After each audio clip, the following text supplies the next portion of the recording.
Assalamualaikum warahmatullahi wabarakatuh. Perkenalkan, nama saya Ciki Niki Jelita, NIM 120071669, kelas PB1D. Di video ini saya akan menjelaskan tentang bab 6, hak dan kewajiban warga negara. Ada 3 sub pokok pembahasan, yaitu pengertian warga negara, pengertian hak dan kewajiban warga negara, serta hak dan kewajiban warga negara dalam Undang-Undang Dasar 1945. Yang pertama, saya akan menjelaskan pengertian warga negara. Pengertian warga negara secara singkat adalah penduduk dalam sebuah warga negara berdasarkan keturunan, tempat kelahiran, mereka punya hak dan kewajiban di negara itu. Penetapan warga negara dalam sebuah negara ditentukan berdasarkan peraturan perundang-undangan. Pasal 26 ayat 1 Undang-Undang Dasar 1945 yang disahkan oleh undang-undang sebagai warga negara. Yang dimaksud dengan orang-orang bangsa lain adalah peranakan Belanda, Tionghoa, tanah airnya, dan bersikap setia kepada negara Tuan Republik Indonesia. Yang kedua, pengertian hak dan kewajiban. Untuk pengertian hak dapat dipahami juga sebagai hak asasi manusia. Undang-Undang 39 tahun 1999 tentang HAM.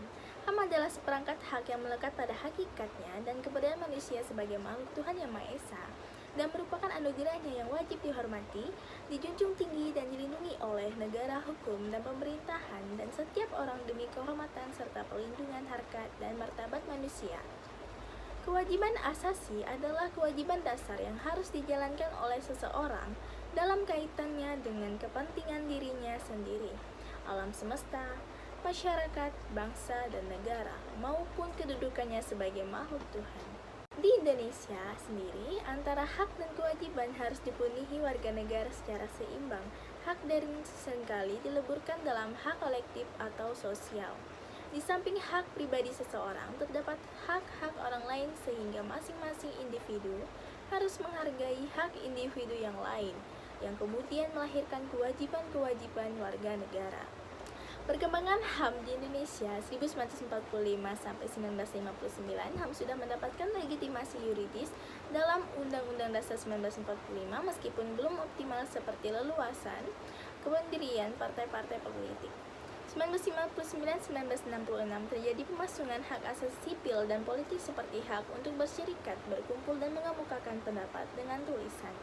1966 sampai 1970 muncul gagasan perlunya pembentukan pengadilan HAM.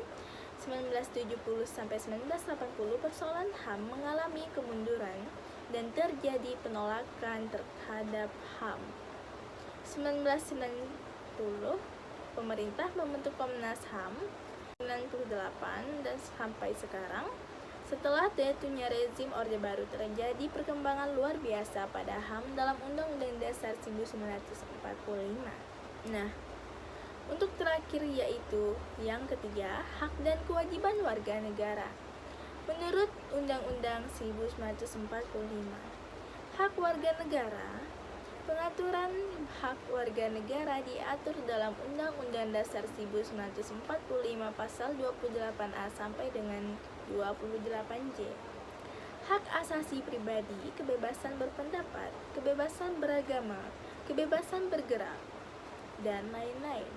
Hak asasi ekonomi, hak memiliki, hak memanfaat, hak membeli, hak menjual, dan lain-lain. Hak asasi sosial dalam kebudayaan, mendapatkan pendidikan, mengembangkan kebudayaan, dan lain-lainnya. Hak asasi prosedural, mendapatkan keadilan, peradilan, perlindungan, dan lain-lain. Hak asasi politik, memilih, dipilih, dan berorganisasi, dan lain-lain. Hak asasi dalam perlakuan yang sama, hukum, dan pemerintahan. Kewajiban warga negara. Pengaturan kewajiban warga negara diatur dalam Undang-Undang 1945 pasal 27, 28, 30, dan 31 sebagai berikut: membayar pajak, menjunjung hukum dan pemerintahan, menghormati hak asasi manusia orang lain, tunduk kepada ketetapan undang-undang, ikut serta dalam usaha pertahanan negara, melaksanakan sistem pertahanan dan keamanan rakyat semesta, mengikuti pendidikan dasar, serta taat kepada negara. Pembicaraan mengenai hubungan negara dan warga negara, apakah negara yang melayani warga negara atau sebaliknya, dapat merujuk pandangan para pemikir sebagai berikut. Yang pertama, kaum pluralis Hobbes and John Locke, masyarakat yang mendahului dan menciptakan negara sehingga negara harus tunduk kepada rakyat.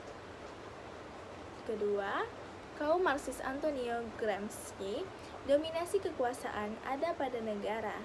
Negara merupakan institusi yang digunakan kaum Borges untuk menjalankan kekuasaan yang baik.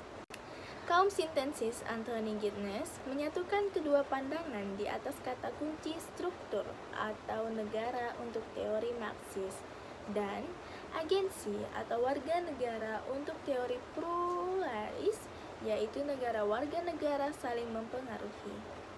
Sekian presentasi dari saya, maaf jika ada kesalahan kata dan bahasa dari saya.